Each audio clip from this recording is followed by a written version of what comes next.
You already know what it is, guys. Welcome to World Local News. We got a brand new camera every single week. We innovate, guys. Enjoy this super duper positive intro music.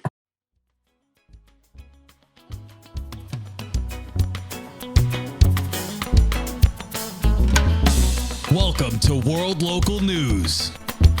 Recording live from Raleigh, North Carolina, in front of no audience.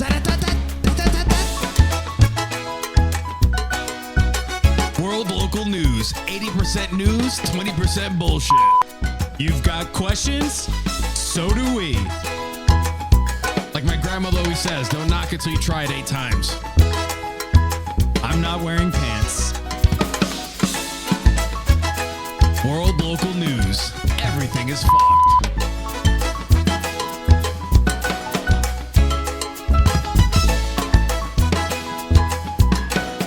Let's get on with the show.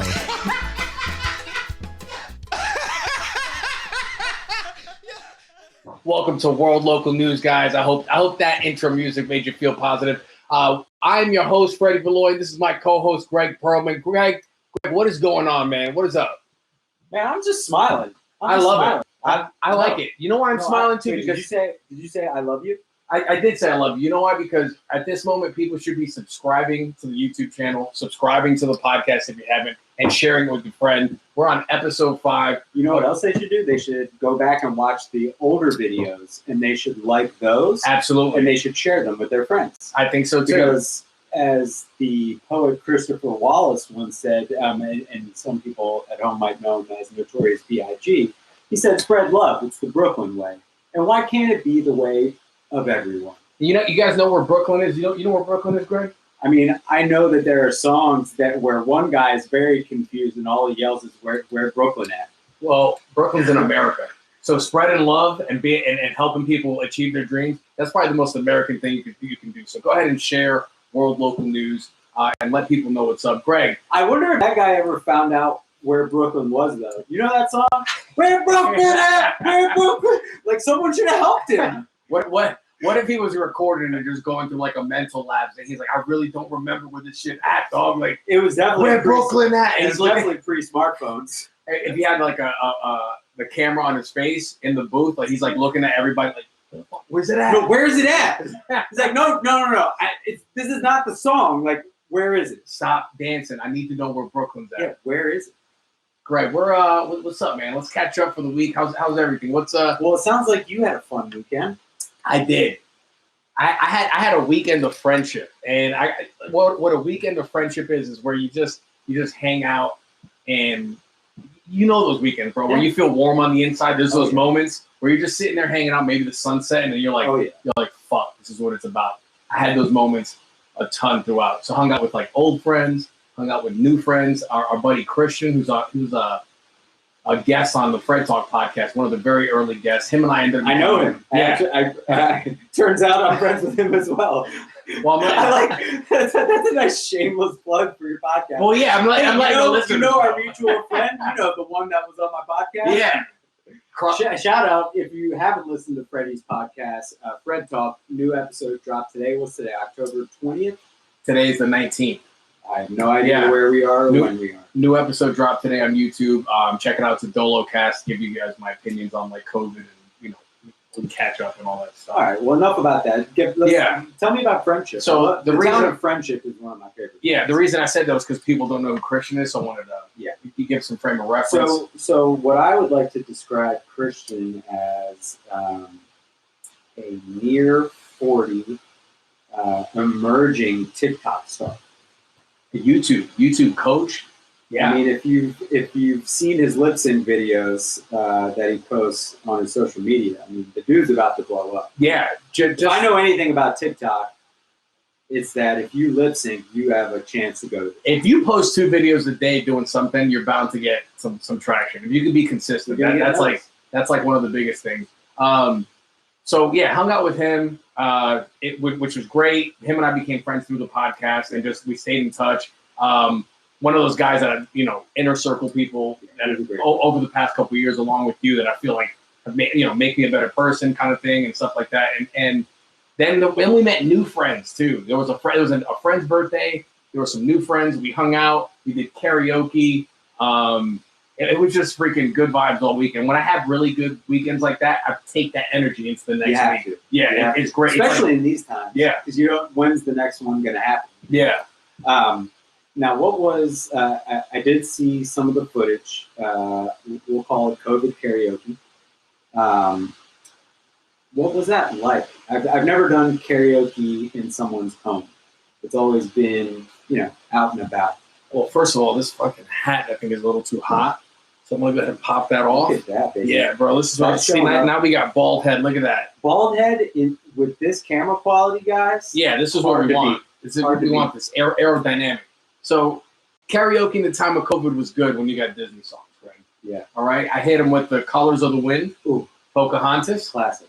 Bro, we're all connected. I mean, that's the message of it. That song is the mushrooms. She spreads love to the Brooklyn way. She does, and that song is the mushrooms of the Disney song thing because it taps you into to nature, one with the universe. We're all connected, kind of idea. What's your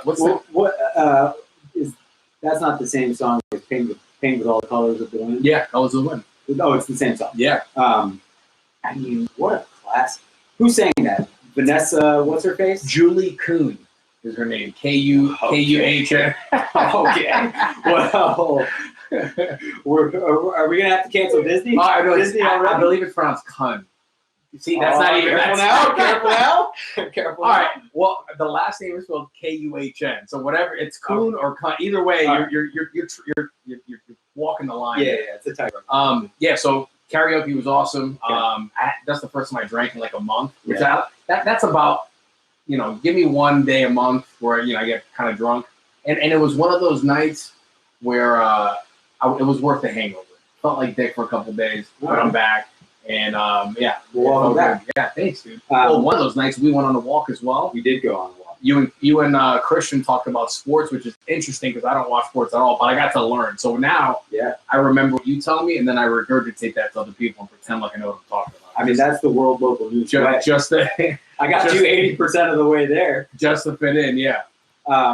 It's sports are interesting. I think it's interesting because I was a basketball player, you were a wrestler, so already there's like a different dynamic between like team sport and individual sport. Obviously you're on a wrestling team, but like your success is dictated by how well you do. Oh, 100%, right? Yeah. So I feel like people who maybe they wrestle, play tennis, maybe they're runners, this is anecdotal, but they typically like don't get into the world of team sports, like professional team sports. Yeah. Whereas someone who has played a team sport is probably more inclined to do it. But it was a fun conversation. I love one of the great things about Christian is that he's so smart, but he's also one of those people that's willing to either admit when he's wrong or keep his mind open to change his opinion. Oh, yeah. Which, I dominated him in debate. So yeah, I don't know. So now he's out there, telling, just like you're telling him what we said. He's telling people that. Oh, no, he's probably saying the same thing. He's like, I dominated Greg, and because that's typically how debates go. Yeah, it's fun to watch people like that debate because then you're like watching that. I like to put it in a vacuum and then just go with the flow on what people are saying. Yeah. Whatever makes more sense. I'm like, okay, now that he said this, now I'm on Greg's side, and this makes more sense. So like shit like that. I really like it. That's the fun part of debating or getting into an argument. It's I talk about this on my last solo cast. I talk about like truly open-minded people. Like when you give them some new information that proves them wrong, they get excited. They get excited because they don't look at it as you're putting me down. They look at it as like you're giving me more information for me to act on and perceive the world hopefully in a better way. Yeah, it's hard to do that. It's very hard. It's very hard to do that because we all have whatever biases that we have, and so like being in that state where you're truly open to like receiving information in that way, I think is really cool. Like I try and do that as best as I can. Yeah. Like one of the things like that I do is like I try to read how the left is covering the news, how the right is covering the news, how the middle is covering the news, and then I'm willing to engage in debate. What I've started doing over the last couple of years is asking questions. It's a tightrope act, but asking questions in a way that makes the person that I'm talking to have to explain themselves, but like not doing it in like a dickish way. So like really just I actually saw a meme about it. Not about this, but a similar concept is like making when someone makes a sexist joke, like asking them to like break down why that's funny, and then you see them like work it through in their mind, and then it ends up they're like, oh shit, that was sexist, that wasn't funny. Do you have an example of that joke? Is it like a trite, corny joke, or is it? Do you do that? No, it's just a no. I don't do that. It was a meme that I saw. I think it like encapsulates what I'm talking about, which is like just when you're in a debate or an argument with someone, ask like even if you know you're right, ask them the question so that they have to break down their argument. Yeah, and then their argument crumbles upon themselves. Yes, and some people get very offended when their argument starts crumbling. Yeah, and they start panicking and they get defensive. Gosh, it's just this crazy thing in our society where you have to be right. Well, yeah, it's like I like being wrong, or like that person or like you were talking about on the Dolocast. I like learning new things that changes my perspective. Like I enjoy that. Yeah. I could be smart, I could be dumb, I could be a genius. It doesn't matter. Like no one knows everything. So being open to learning and changing is like quintessential, I think. Oh, for sure. Like, yeah, and in those like, these are just like we call those like those life benchmark things. Like if you can admit you're wrong, things like that. I think you just get further in life. The fun thing to do too is like as you're making an argument, as you realize it's breaking down, just being like, okay, this thing, like just saying it out loud, like, okay, this thing's falling apart as I'm saying. Yeah, just I don't know. It's like catching yourself in the room going, oh wow, I got nothing. Yeah. I don't even know why I started. Yeah. So what? So my big news from the week to update all of our listeners. I've been having some wild dreams. And why are they wild? Why are they wild? Yeah. Well, I'll tell you, because in my dream, it's like an inception dream. So I'm like dreaming within my dream. And then I wake up and I've been like kidnapped and all of my limbs are gone. So I'm just like a torso? Yeah, I'm just like a torso and a head. Torso, legs gone, arms gone. What's your first reaction? You're just torso Greg now. What's your first reaction? I mean, I want to get to water and become like one of those bobbing things. Oh shit! I could see just a torso with glasses on, like sunshade, right? Like shades on. Yeah, I'd be like I'd be a hipster buoy. I'd be a hipster buoy. Like the feeling that I get, and the first thing that comes to mind is like, for some reason, I don't think I'd be able to breathe. I feel like I panic so much. Without having arms and legs? What the fuck would you do?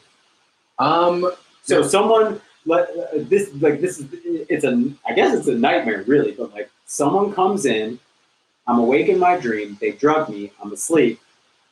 I come to in the dream, I'm on a table or a bed or something, and I've got no arms, no legs, just my torso and my head. Okay, that's when I come in. And now I'm your publicist. And I go, Greg, this is gonna work out for you actually better than you thought. Okay. Your rise to fame and success is gonna be, because now you're a dude with a torso. I've got a gimmick. Yep, you got a gimmick. A gimmick. You accomplish a couple of things with just having a torso. You're on Dateline. You're on the morning show. You're on Ellen. Yep. Right now you're can't dance. No, I'm not going on Ellen because I can't dance with her. No, I think she'll just kick you around a little bit at the beginning of the show. Yeah, and you're like smiling. Yeah, she's just like pat, pat, pat. She gets her hand around. What if? Oh no! I got it. I would connect myself to a Roomba. I connect myself to a Roomba. I like that. That's it. Just like in Parks and Recreation where he had DJ Roomba. How would you do it? Would you connect your back so you're facing the ceiling, or would you connect? No. You know those like inflatable like punching dolls that like you hit it and they go whoa. Yeah. I'd do it like that. So I'd be stumped. Stump on top of the Roomba with a spring mechanism. Oh yeah, like a Jack in the Box. It'd be like a Jack in the Box. I think we can get Tesla and Boston Scientific to collab on this idea for Torso Greg. Yeah, but like I feel like we need to dumb it down because like I think there's too many problem solvers at those places. They're gonna be like, no. Take our metal arms and our metal legs, and you'll just become a bionic man. No. Yeah. I don't think you heard me when I say I want to be a stump on a Roomba. I like that. Problem solved. Vacuum up the floors. You put some. You tell them, listen, just throw some Wi-Fi on there, and we'll be good. I was about to say, I want to be Bluetooth enabled. I like that. Yeah. All right. What other weird like dreams are you having? If anyone out there is a dream interpreter and can help me with this one, and help me figure out what that means, I feel like that's like, it's an odd one. Yeah. Have you ever had homosexual dreams? Where you're like banging one of your boys or something like that, and you're like, it's a nightmare. No, I kissed Harrison Ford once in a dream, but like not on the lips. Was it in real life, or were you on the set of a movie? Were you in a movie with him? No, it was real life. Nice. Yeah, I had a picture of him on. I was a big Indiana Jones fan. Yeah. And I had it's probably still in my parents' house somewhere, but I had a framed magazine cover of Harrison Ford from a magazine called Man Macho. Macho? Yeah, I don't know. Some dude's magazine. It's like, I don't know. I don't know. So explain how you came across this Harrison Ford. Well, first off, I shouldn't have to explain myself for wanting to, give Harrison Ford a kiss. He was Indiana Jones. He was Han Solo. Yeah. I didn't kill my wife. He was the fugitive. He was the president. And like, it was more, I feel like it was more of like a European thing, like a okay. I wasn't like tongue kissing Harrison. Okay, I was picturing. I'm not opposed to it. Yeah. Just as like if you're gonna have, I'm not a gay man. Being gay. You're not, but is Dream Greg gay? Because like for me, Dream Greg is probably gay for Harrison Ford. Okay. Because for me, I'm taken in this realm, but in the dream world, I'm single. Are you gay in that realm? I haven't been gay in a while in that realm. But you've kind of been gay in this realm. I have. I guess I have. Yeah, technically, not actually. You've tested some water. Yes, but it wasn't for gayness. It was more for alphaness, Yeah. Playing gay chicken with guys in school. I mean, studies show that the most number one way to prove that you're not gay is to do something gay. So... Pretty much. So pretty much, and what I did in high school and college was I would play gay chicken with dudes, and as we're talking, I would slowly lean in, typical rom-com lean in for the kiss, and most of them would they would back away. Yeah. Some people at one point they were like, I'll fucking challenge you. It started literally turning into like this thing in my school. It was weird, and then people would like get really close but never kiss, never ever kiss. I was undefeated because nobody would ever want to, get super close. And then, but you're a winner. I am a winner. You're a winner. I am a winner. So then in college, met a dude from Western North Carolina. Those guys don't give a shit about anything, dude. I should have known that. And he was like, I want to challenge you. He was drunk. It was a Saturday night. He was like, I want to challenge you to gay chicken. I'm like, let's go, bro. So I go to kiss him. Oh, this is actually another night. A few months before, this is our first battle. I go up against him. We touch lips. And when we touch lips, I don't think he thought we were going to touch lips. He backs away. He got scared. So we just touched lips. It was just like nothing crazy. A peck. 2 months later, I see this motherfucker, and I was drunk because I didn't see the look of redemption in his eyes, and he challenges me again. Oh, he threw down the gauntlet. Yeah, I'm like, I got this in the bag, And then as I'm going in, I'm like, oh shit, this dude is like committed. So we touch lips.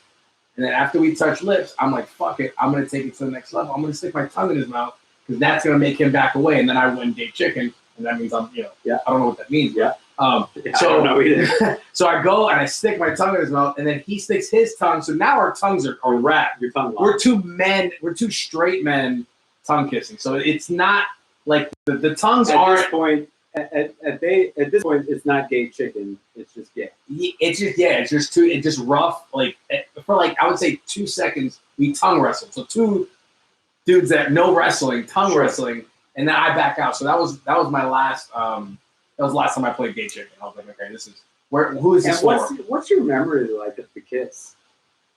It was a lot of adrenaline going through because when you're not kind of naughty. Yeah, kind of nice. When you're not gay and you kiss a dude, it's not the same. It's the opposite feeling of kissing a girl. For sure.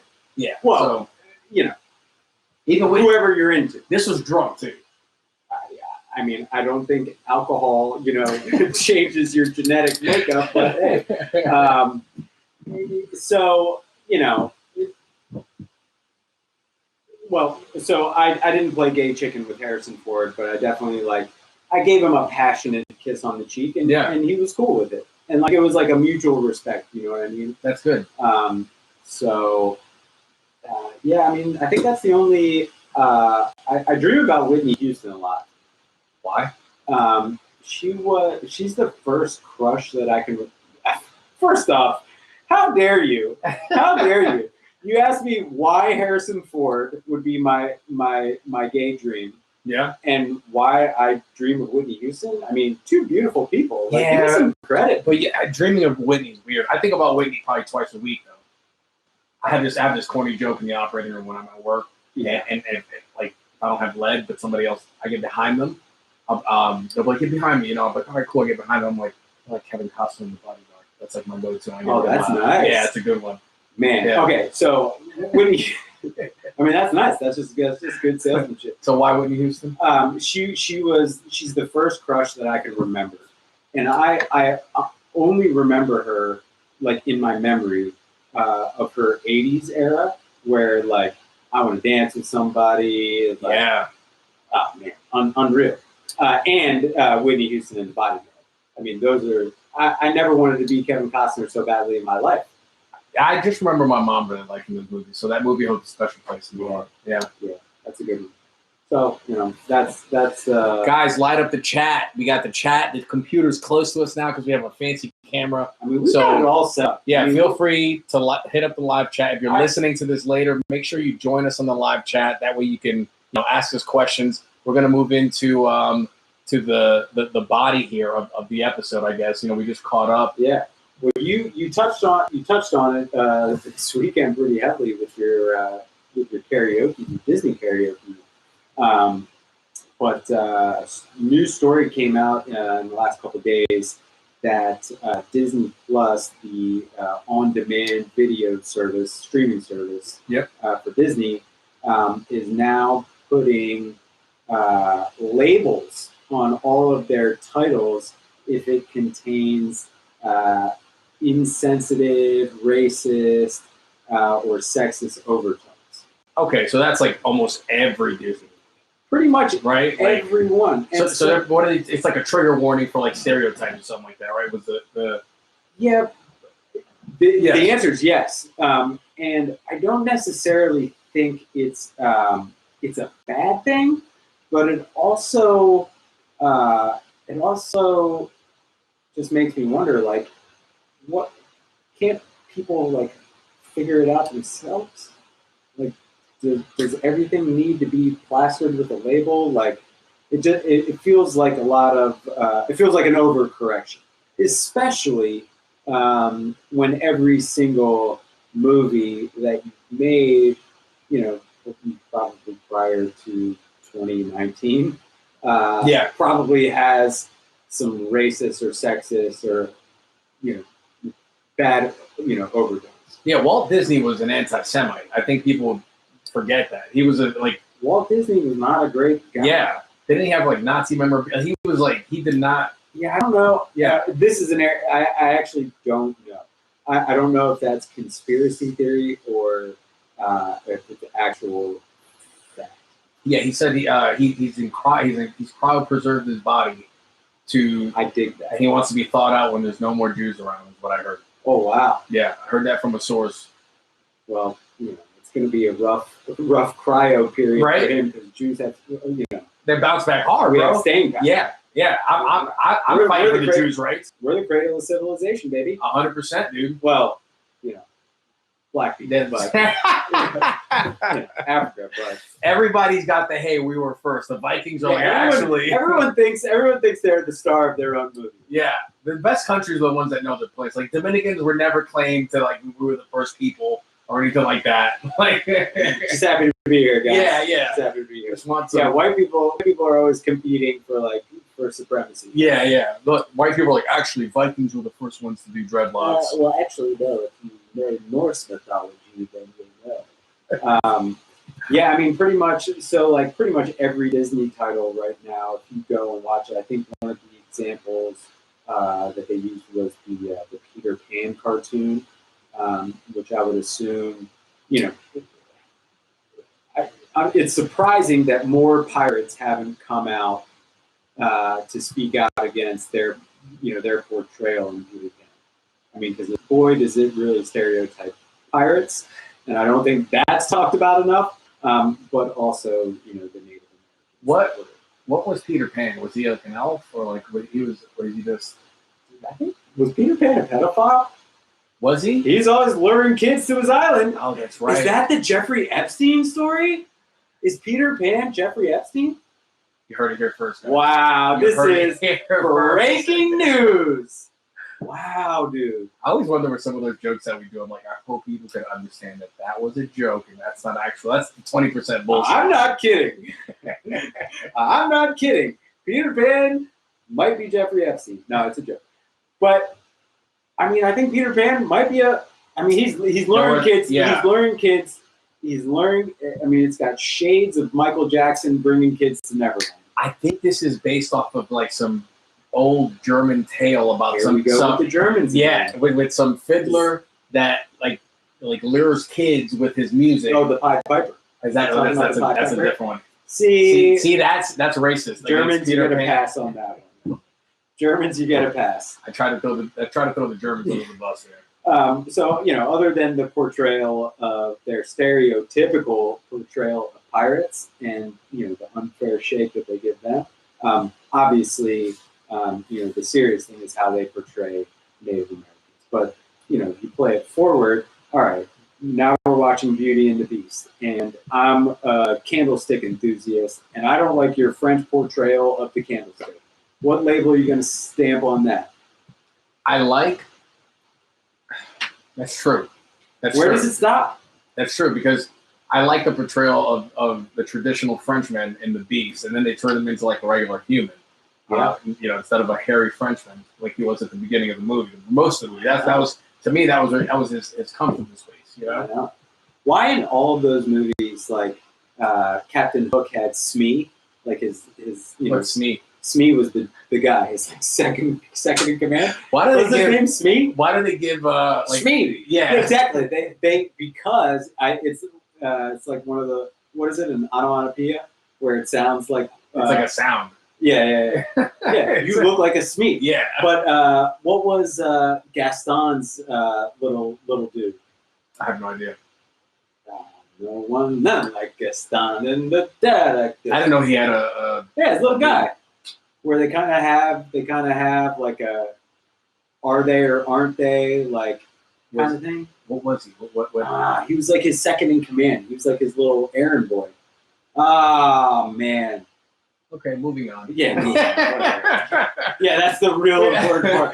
But all these like Disney characters have like a side dude who's like they're always little. They're always like really little. Like why?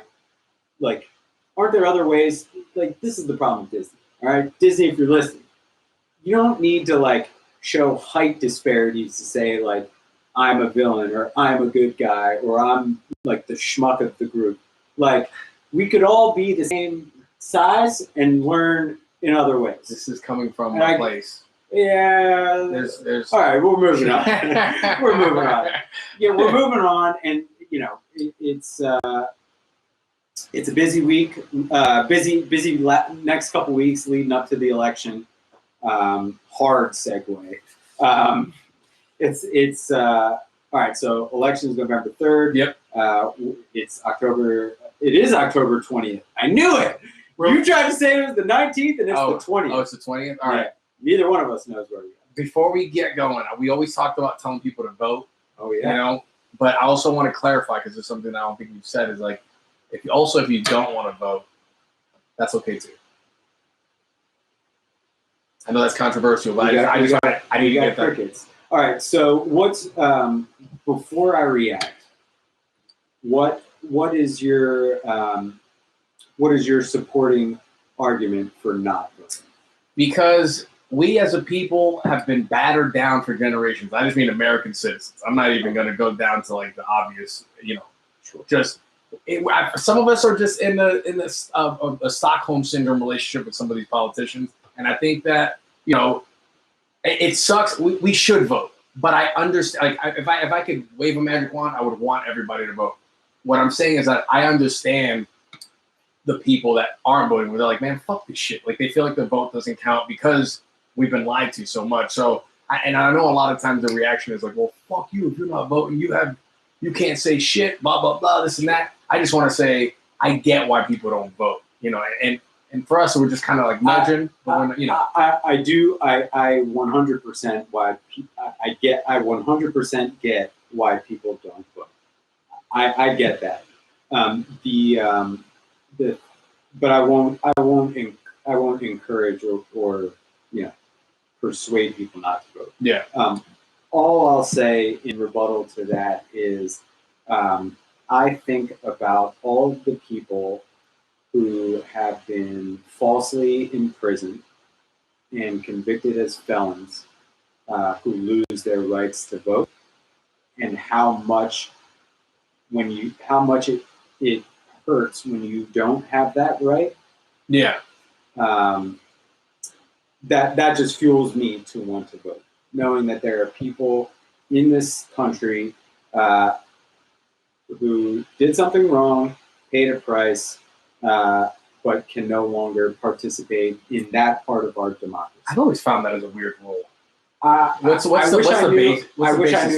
I knew more about it. I mean, I think it's this is just a guess, but I would imagine that it's rooted so far back in racism.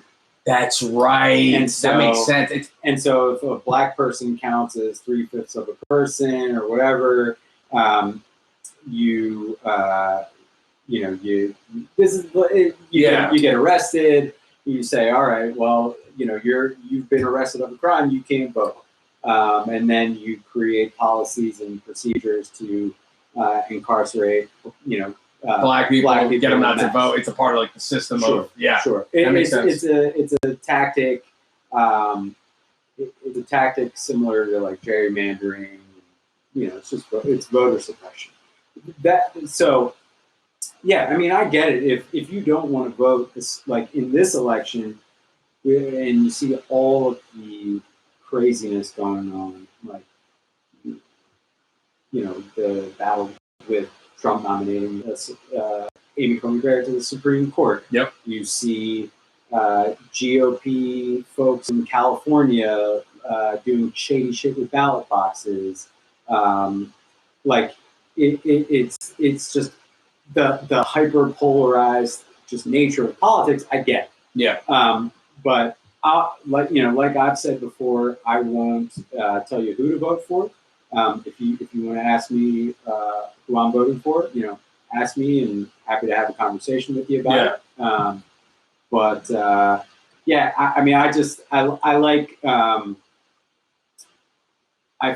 Maybe this is just like a little bit of naivety that I'm still holding on to, but participating in the system of voting, I feel like that will eventually allow me, the participant, to help influence how things. Yeah, I agree. I think it absolutely does. Yeah. Maybe. And we should vote. Everybody should vote. I think the weird thing is like, okay, like of course you're going to know who the president is because that's a national election, but like it's very bizarre to me that politicians have like achieved this level of celebrity or just people know who senators and Congress people are, but I feel like not for the right reasons. Not because like, hey, this person's got amazing policies or they're doing such great work, and because of their great work, other senators in other states are doing the same thing. It's like because like you have like Nancy Pelosi and you have Mitch McConnell and you have AOC and you have Lindsey Graham and like, why the fuck do we know? Like, we shouldn't like. Wait, I think we should know them. Okay, but we should know them because they are running the country the way that the populace wants it to go, not because they own somebody on Twitter, like right, yeah, and not because they're doing this like political theater, like just like get out of here with that. Like we pay their salaries. This is one of the things I'm most frustrated about over coronavirus. In our lifetime, we've never experienced a global pandemic, right? Yes, right now. Yeah, I mean, the Chicago Bulls, having their run in the 90s, maybe that's pandemics, not the dynasty dominance. But other than that, we've never experienced it. So, okay, new ball game for all of us. Government's best guess is, hey, let's shut everything down. But something that they didn't do is like, okay, we're going to shut everything down. Everyone needs to live. People might be losing jobs here. Things might get ugly. We, the government, are telling you that this is a global pandemic. It's a crisis. Mm-hmm. We're shutting down. If you're going to do that, you have to support the people. And we are still, weeks before the election, waiting for Nancy Pelosi, Mitch McConnell, Donald Trump, Steve Mnuchin, like all of these key players to finalize a Corona deal. Like we're in wild times because you have Pelosi like saying, a multi-trillion-dollar deal. Mitch McConnell says no, it's going to be much lower. Donald Trump goes to the hospital. He tweets from his hospital bed, passes the stimulus. A couple of days later, he's like, don't pass the stimulus. Then a couple of days later, he's like, make it bigger and pass it. And then Mitch McConnell's like, no, we're not going to do that, sir. And it's just like, we pay these people to be the stewards of the American people, right? Yeah. And I mean, there aren't too many of them that are doing a great job. No, they're holding off on our stimulus, yet they're passing and agreeing on the same tax cuts. Like Democrats are agreeing with Republicans on some of these tax cuts. Right. Tax cuts. A lot of people think it's just the Republicans that are like, oh, they're not taxing the wealthy, blah blah. The Democrats are agreeing on those things with them. So I just feel like they're getting their fucking pockets fat. Yeah. We talk money about out of politics, baby. Get it out. Yeah. What else we got on the Trump front? Okay, so elections. So Trump gets over Corona. He's back out in the wild. He's doing his rallies again, drumming up his base. I don't know if you saw it, but there was a state representative. Trump was in Georgia last week, and there's a state representative, gentleman named Vernon Jones, black dude. He decides that at this rally that it's the best idea to be maskless and then crowd surf over an entire rally of Donald Trump supporters. What, like, just?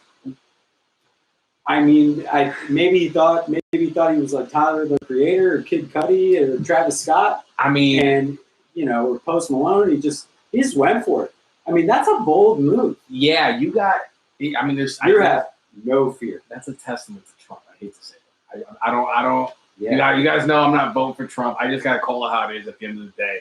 But that's a testament to Trump. You got black dudes out here crowd surfing in suits. He was wearing a full suit. He was wearing Crowd a full surfing. suit. I think he had croquis on too. Oh. So I mean, he definitely had penny loafers on. yeah, one thing you can't say about Donald Trump is that he can convince people to do some shit. And you make him, I mean, black dude crowd surfing in his Jose Bank suit. I mean, we live in extremely strange times where our president gets the virus of this global pandemic, gets the best medical attention that money can buy. And by money can buy, I mean that we pay for it because we pay the president's salary. He gets on all of these crazy trials that no one else has access to. And he comes out and says, hey, coronavirus is no big deal. Everyone will be fine. I'm basically Superman. And I feel better than I did 20 years ago. All right. I said this last week. I gotta tell you, he's 80 years old. He eats McDonald's every day. He can beat the coronavirus. I mean, there's something to that. I don't know if he's Superman. Maybe he's like high Superman or something. Another thing too, I need to look into the camera when I say this. Maybe cholesterol. I need to look into the camera when I say this, guys. Donald Trump beat COVID, right? That's one thing. Chris Christie beat COVID, guys. Chris Christie's like the quintessential fat dude. Like Chris Christie is a SME. Yes, he is Donald Trump's SME, and he beat COVID, bro. Open the damn country back up. If Chris Christie can beat COVID, bro, I'm sorry. Like, what are we doing? Apparently, Chris Christie was in an ICU for 6 days. Oh, is he okay? Well, yeah, no, he's all right now, but he was in an ICU for 6 days. Wow. So, is there any permanent damage? Well, we don't know. We don't know. Oh shit! I hope he's okay. I like that dude. There's something I know. You've got a strange affinity to bridge and tunnel politicians. Well, I like. There was one time where Chris Christie shut down the George Washington Bridge. Oh yeah, so no traffic for himself. Yeah. Yeah. Because I mean, why else be governor if you can't stop traffic so you can get across? There's a lot. If you live in that area, if you had that power, you would do it all the time. So I don't even want to hear any. He shut down the GW Bridge, right? Yeah. Okay, so if you were he wasn't even governor. I mean, that's the crazy thing about that bridge. You're connecting New Jersey and New York. You didn't have to be a New York politician to do it. He's New Jersey, which is extra gangster. It's kind of extra gangster. All right, so Freddie Valois is the governor of New Jersey. What's like your flex?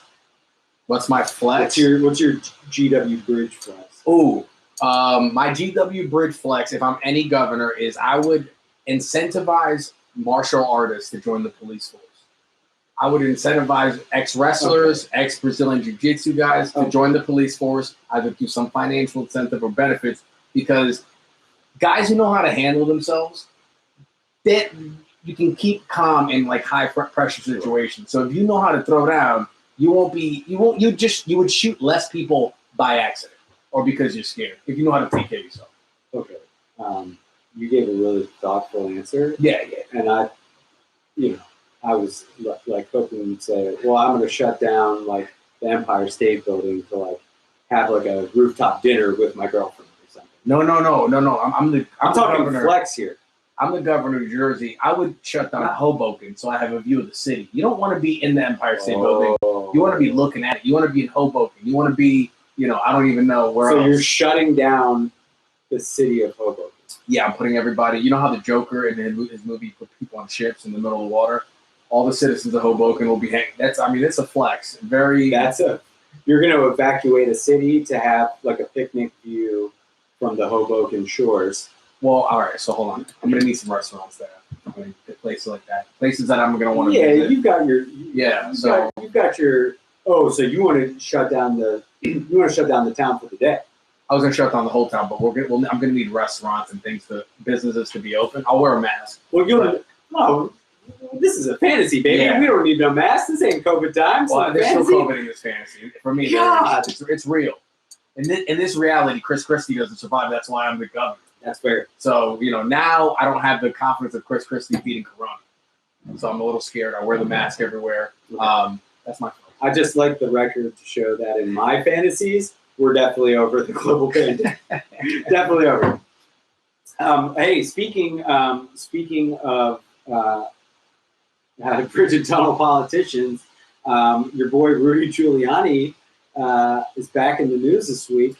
He is, and he's back in the news for something that we talked about 2 episodes ago that we kind of chopped through. Well, I chopped through. It was the Hunter Biden story, because there were points in the debate where each candidate would say something and the other one would respond with the way they said it to it would be like, that's not true. That's not true. And I said, for the 20% homework for the viewers, was go back and try to research those points where they were like, this is not true. And this is one of them, the Hunter Biden scandal, where he potentially is receiving money. What's the story behind that, Greg? So this is the in politics they would call this the October surprise, right? So last year it was Trump grabbing by the pussy. Am I allowed to say that? Yeah. You know why? Here's the thing. We're adults and no one tells us. I believe the quote was, it's not that he's going to grab them by the pussy. He said that because he's famous, these girls let you do whatever you want. He's like, they'll let you grab them by the pussy. That was the... Oh, yeah, that makes it all better. Okay, so last year it was the grab by the woo-hoo, and Hillary's emails. Yes. So this year the October, the quote unquote October surprise is that Hunter Biden left an email server at a computer repair shop in Delaware. It sat there for many years. Yep. And it was reported to the FBI. Yep. They were waiting for a while. Then finally somebody turned it in. In between the FBI coming and getting that computer or hard drive, Rudy Giuliani somehow got a copy of it. And then the New York Post. Yeah, got it. Yep. Rudy Giuliani got it to the New York Post. And on that hard drive, allegedly, were, and what the New York Post tried to release were emails that show an indication that Hunter Biden was using his name and his family name to make business deals in the Ukraine. Or to at least, I think at least what we know so far is that I think a better, more accurate way to describe it is that he was using, his father to influence relationships. Yes, and charge a premium. He was charging up to $25,000 more for his father. Oh, I didn't see that. Yes. Oh, I didn't see that. Yeah, so and that was in the poster. Yes. Yeah. Okay. That up to $25,000. Yeah. And for those that don't know, this Hunter Biden is the drug addicted, crackhead. He's a crackhead. Well, or what, in and out, he's struggling. He's struggling. in recovery. He is in recovery, struggling with addiction. Let's not call my man a crackhead. crackhead. Let's not call my man a crackhead. Hey, bro, you smoke crack more than 2 times, you're a crackhead. I'm sorry. Yeah. Hey, Freddie, you drank this weekend, you booze bag. Yeah. What a booze bag. So here's my take on it. Can we add one more layer to that, and then we'll do takes? We're gonna add a bunch of layers.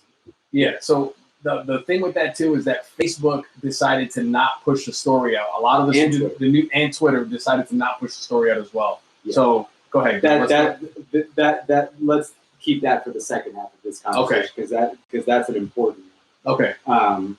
Okay. So what I missed in there is that Steve Bannon, who's Trump's former strategist, creator of Breitbart News, currently awaiting trial for defrauding Trump supporters for raising money to try and build the wall, and that money went nowhere. Who's on trial? Somebody's on trial for that? Awaiting trial. He was arrested.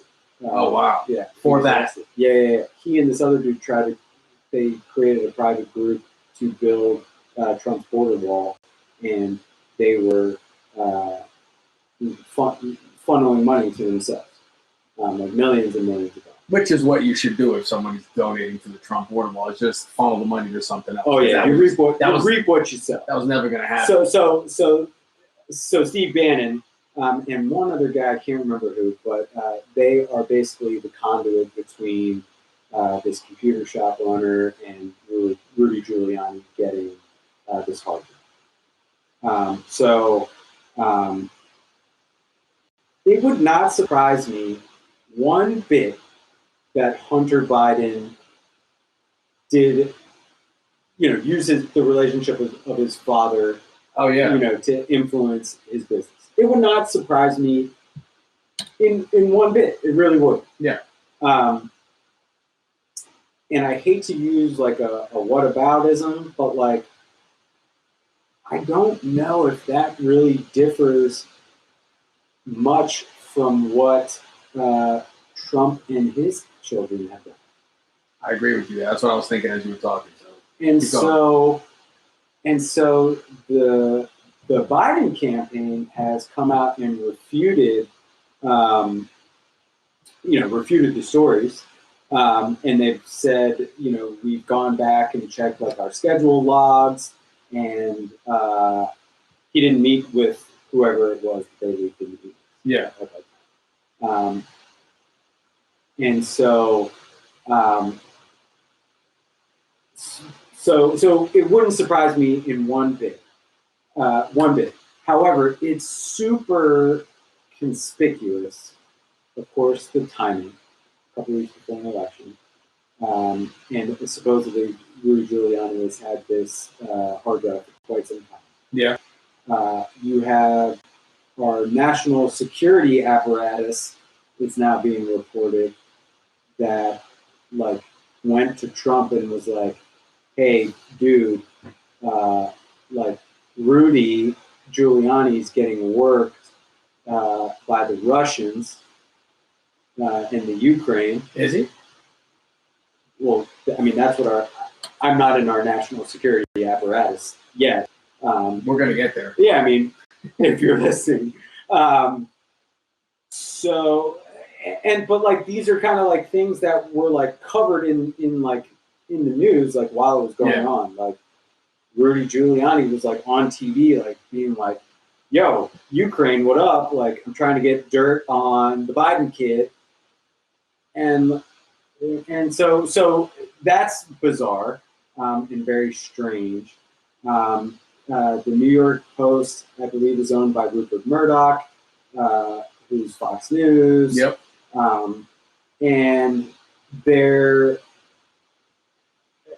So what they're saying is Rudy was worked by the Russians.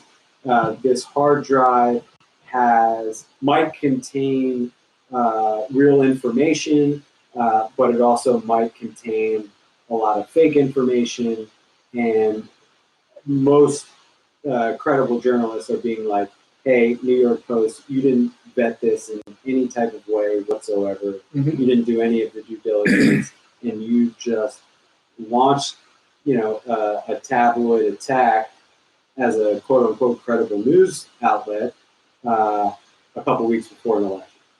All right. So going back to you saying you like to read both sides and it kind of, that's how you get your opinion. Yeah. So with what you know right now, let's give like your opinion on what you like. Is there fuckery involved right here, or do you think that is this a non-story for Hunter Biden? I mean, give us what you think of that. Like, and this means absolutely nothing because this is just our opinion in our synopsis on the information that we got. But I think sometimes it helps to see like how you formulate that opinion. So I mean, I'm pretty sure that right off the bat, I said like it's entirely possible, right? Yeah. That what they allege happened. Like we know in politics, it's a dirty game, and people trade favors, money influencing politics. Yeah. Like hiring lobbyists so that your business so you can influence policy, so your business does better. Like this is. This is This it. Yeah. is the game you play. One thing that stands out to me, along with all the information that we just put out today, was, and I mentioned it a little bit a couple episodes ago, was the reason that he used for saying that he doesn't own a certain company. I forget the name of the company. It was like Rosemont, Seneca, something, and then they added that third name. It was very much like they fell on semantics to get him out of the clear for some of this stuff, which seems like it's like one of those things where it's not illegal, or it might be gray where he won't get, it's not enough, but it's definitely like this. It's just weird. It gives me that air of like bullshit going on in the story. So that's Sure. one thing that now the thing that we don't know, and I think we eventually will learn some new information, but like, okay, Hunter Biden could have been operating under his own will without Joe Biden ever knowing what's going on. Like if I'm a can't do right son who has a drug addiction, chances are I'm gonna say, hey dude, hey big Ukrainian company. Yeah. You give me 25 G's, come to DC with me. Yeah. You meet my dad. And if you think about and then they show up in America, and Joe Biden's like, no, I can't meet with this. Yes. So if you think about like the addict too, like a lot of addicts lie. I hate to go there, yeah, but it is what it is. So I can see that, and I'm glad that you brought that up, Greg, because I actually didn't think like Joe Biden was pushing this. No, I didn't. Yeah. I didn't think that. I think this is something. Yeah, it makes more sense that this is just Hunter Biden acting on his own thing, but that which was making his dad look bad. But yeah, that is a good thing to clear up. So today, Tuesday, October 20th, there's the next presidential debate. Thursday, October 22nd. Can't remember what channel it's on. It's on one. Yeah.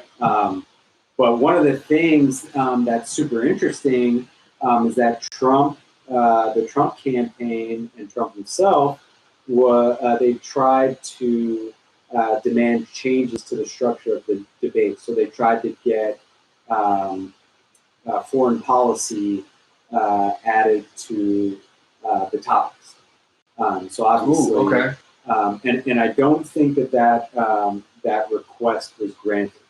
I think the focus on this debate is continuing to talk about handling of coronavirus, and I'm sure the economy. It's going to be the same. A repeat of the first debate. Yeah. So it would be interesting. It would be super interesting to hear Joe Biden and Trump go back and forth about foreign policy. Trump's foreign policy has been antagonize world leaders. Wait, hold on. Didn't he piece it up with North Korea? What's the deal with that? I think he brought some tempered peace to the Middle East. I mean, did he? We're not buddies with North Korea. I know he wants to be. You can't be in Twitter beefs with a country. Yeah. And then just like be friends. Like he was calling him Rocket Man. He was calling him Rocket Man. Yeah, but there's this weird thing with elite people that somehow like they revert back a part of them to like very childish and petty behavior. Yes. So if you think about it too, like at the school grounds, like you might have beef with somebody third period, and then seventh period, like you're the best friend all of a sudden because they got something you want, you know? And that's exactly that's the best way to describe like the coronavirus relief talks that we were talking about. Like it just feels like a bunch of kids on a playground who are fighting. They don't know what game they started playing that they're fighting over.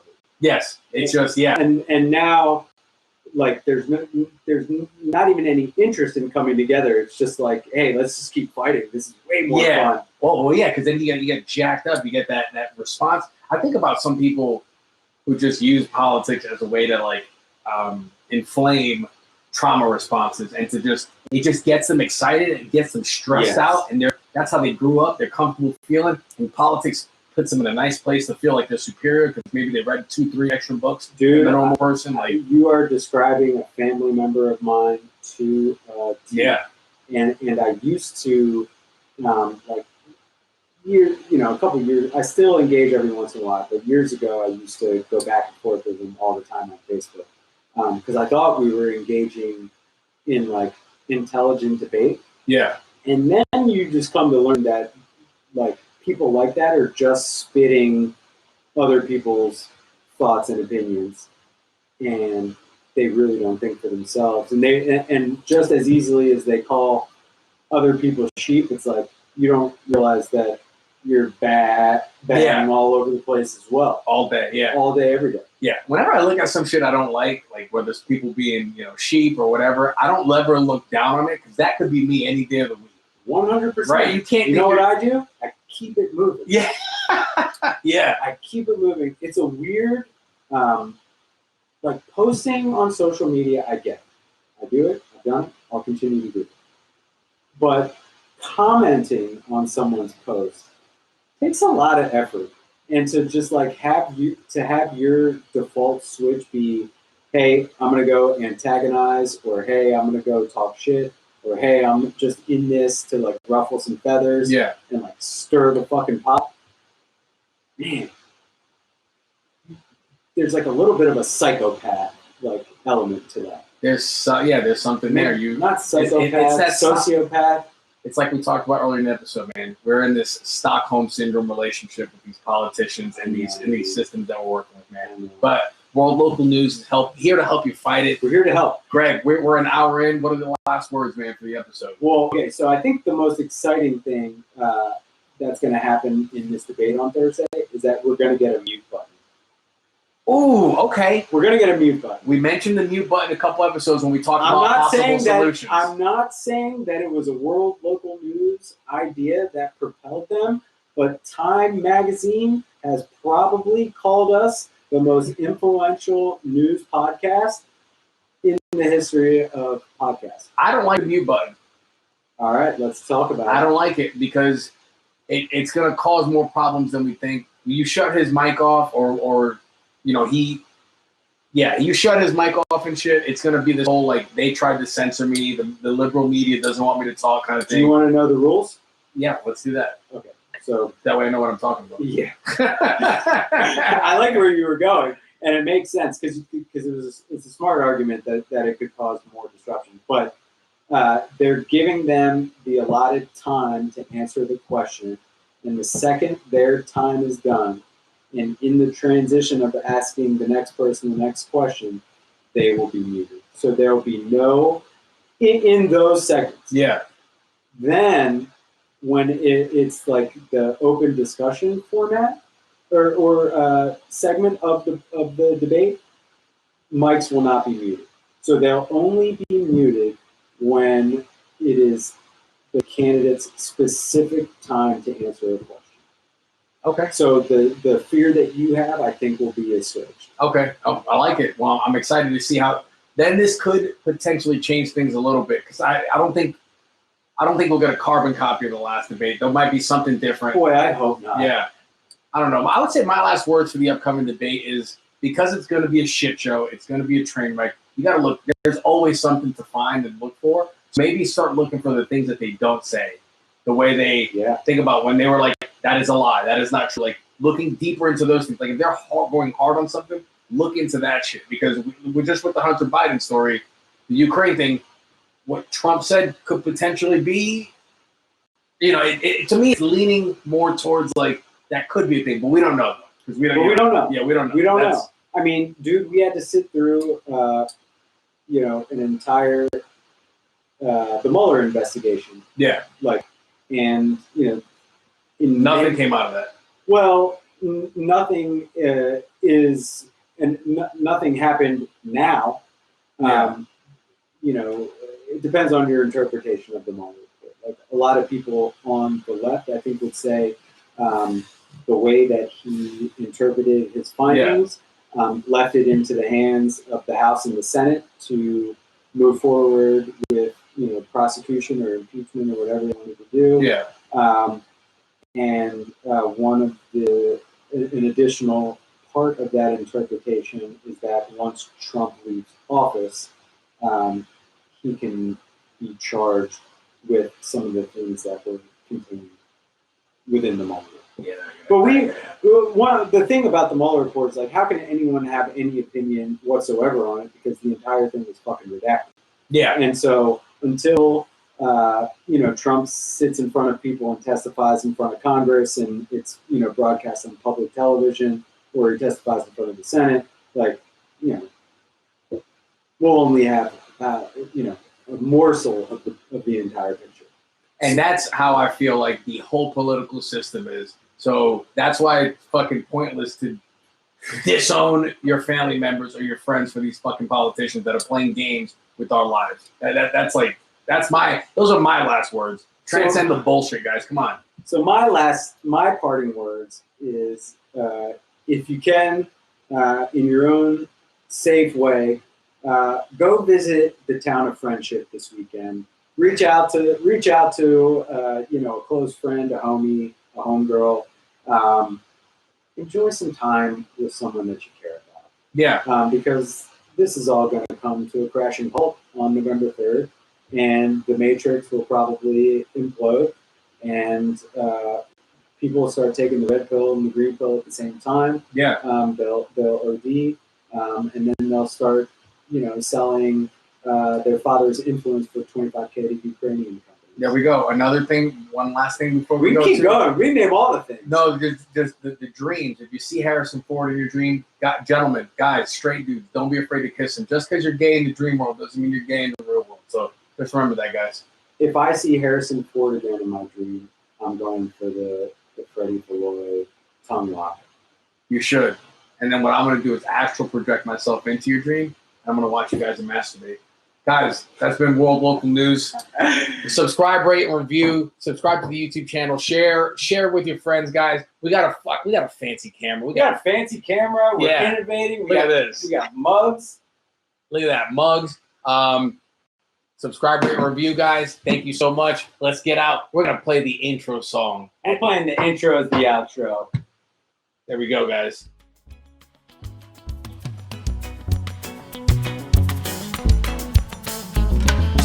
Welcome to World Local News. Recording live from Raleigh, North Carolina, in front of no audience. World Local News, 80% news, 20% bullshit. You've got questions? So do we. Like my grandmother always says, don't knock it till you try it 8 times. I'm not wearing pants. World Local News. Everything is fucked.